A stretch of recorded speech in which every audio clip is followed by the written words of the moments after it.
जय गुरुदेव, जय गुरुदेव, जय गुरुदेव,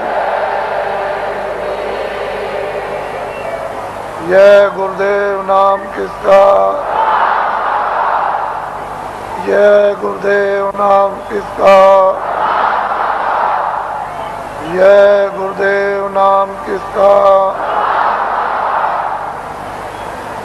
नर नारियों, बच्चे और बच्चियों,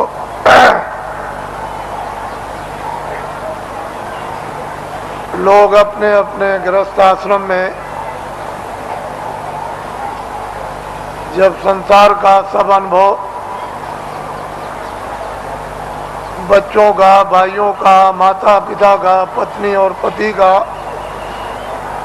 जब गृहस्थ आश्रम में अनुभव कर लेते थे तो अंत में मोह ममता को त्यागने के लिए लोग अपनी आखिरी आयु का, उम्र का एक हिस्सा ये सोच करके देते थे कि अब चलते चलाते हमारा कल्याण हो जाए। और तीर्थाटन घर से निकलकर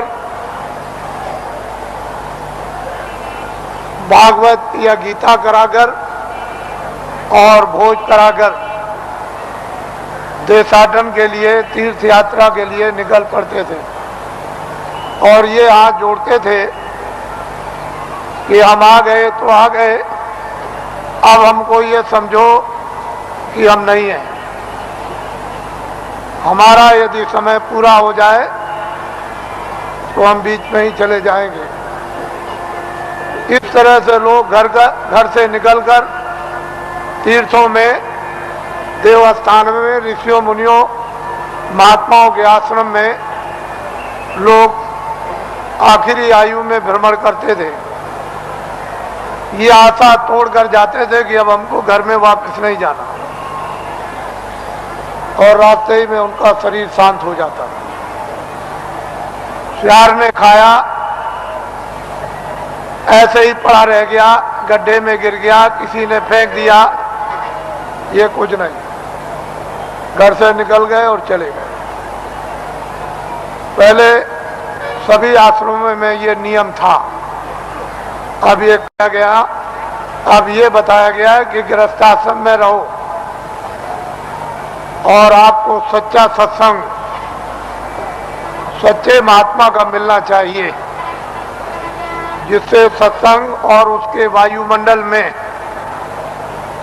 अगर यदि शरीर शांत होता है तो अपने को वो परम सौभाग्यशाली ये समझे कि मेरी आत्मा का हो गया कल्याण।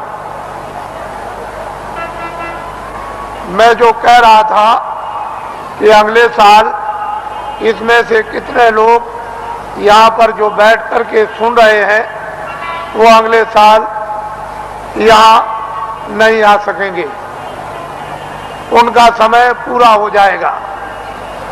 इससे ये मालूम होता है कि आपका समय साल से कम रह गया, इसलिए दोबारा फिर ये आपको अवसर नहीं मिलेगा। न तो आप दर्शन दे सकते हो और ना आप दर्शन कर सकते हो और ना आप सत्संग सुन सकते हो, क्योंकि श्वासों की पूंजी समाप्त हो जाएगी और अनमोल मनुष्य शरीर किराए के मकान से जीवात्मा को विवश और लाचार होकर के निकलना पड़ेगा। तो आपने देखा होगा, आज सुबह लाइन में खड़े हुए पूजा के लिए, न कोई बीमार है, आराम से खड़े हैं और पूजा की प्रतीक्षा में है कि हम वहां तक पहुंच जाएं और प्रसाद ले लें, और बस उतने ही में जमीन पर बैठे और शरीर छूट गया, यानी जीवात्मा शरीर से निकाल दी गई। ये जीव का बहुत ही अहोभाग्य। ऐसा अवसर जीवों को मिलता नहीं है। ऐसे वायुमंडल में, ऐसी देखरेख में, ऐसे संकल्प में, ऐसे संदेश में, मालिक की याद में, उसकी पूजा में अगर श्वासों की पूंजी समाप्त हो जाती है और शरीर से जाना पड़े तो उसकी संभाल हो जाती है। वो जीव इधर उधर नहीं जा सकता।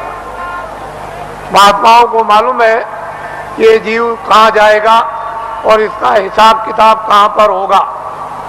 वो पूरा उनको मालूम है। जिस तरह से खुली आंखों से आप हमको देखते हो बाहर की शरीर की आंखों से, और मैं आपको देखता हूँ, इसी तरह से अंतर्ज्ञान दृष्टि के द्वारा वो सब कुछ दिखाई देता है कि जीव इधर से जैसे ले जाए जाते हैं वो कैसे जा रहे और कहाँ इनका हिसाब होता है।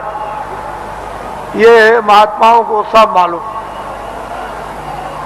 पिछली किताबों में महात्माओं ने बहुत कुछ आपके लिए निराकरण कर दिया है और उन्होंने आपको बहुत विश्वास दिला दिया। उसके कहने की जरूरत नहीं है। तो 2 आदमियों का यहाँ पर शरीर छूट गया और कल दोनों के दोनों ही गए।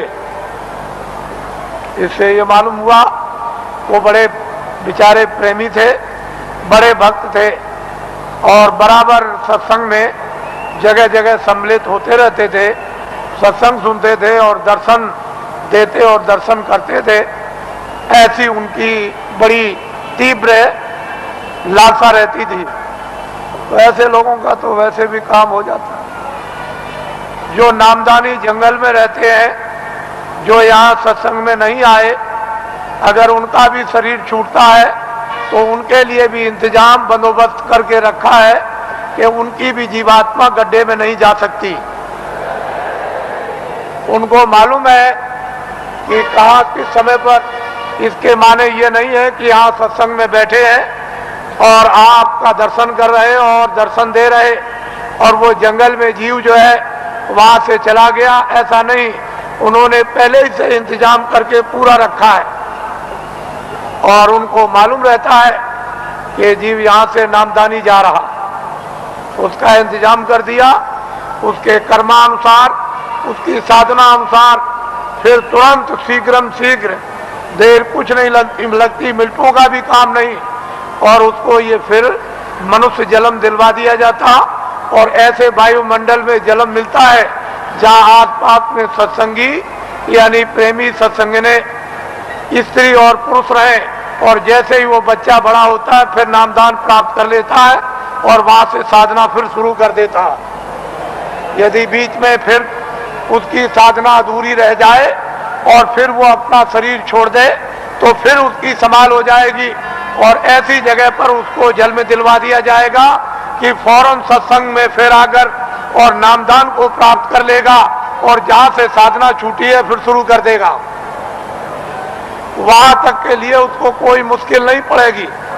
वो आनंद फानन एकदम तत्क्षण बताते ही उसका काम होगा और आगे उसके लिए थोड़ी मेहनत करनी है। इस तरह से जीवों की नामदान देने के बाद संभाल हर तरह से होती रहती है, बशर्ते यह है कि आप कोई बुरा काम न करें, किसी का आप कत्ल न करें, हिंसा न करें, कोई चोरी न करें, डकैती न करें, अमानवीय काम न करें। जहां तक हो जाए तहां तक सूझ समझ से इन सब चीजों से बचे रहे और जो गंदगी आपके पास में जमा है वो जल्दी से उसको उतार दिया जाएगा। लेकिन जब आप गलती कर लोगे और तुम ये नहीं समझोगे कि मालिक देख रहा और जितने नामदान दिया है वो देख रहा, तुम उसको और मालिक को अंधा समझोगे तो वो कर्म जमा हो जाएगा और उसकी आपको सजा मिल जाएगी। फिर आप रोओगे, चिल्लाओगे। हर तरह से यानी जीवों की संभाल होती है। ये बहुत ऊंचा संदेश और ऊंचा विज्ञान है। ये छोटी मोटी चीज नहीं है। उनको सब मालूम है कि जीवात्माएं कैसे उतरती हैं और कैसे चढ़ती हैं और मनुष्य शरीर में कैसे डाली जाती हैं और किस तरह से निकाली जाती हैं फिर ये किन किन योनियों में इनके जाने का हिसाब होता है और उनके तार यानी उनकी डोरियां किस किस तरह की है और कौन कौन सी डोरी किस किस योनि में 84 में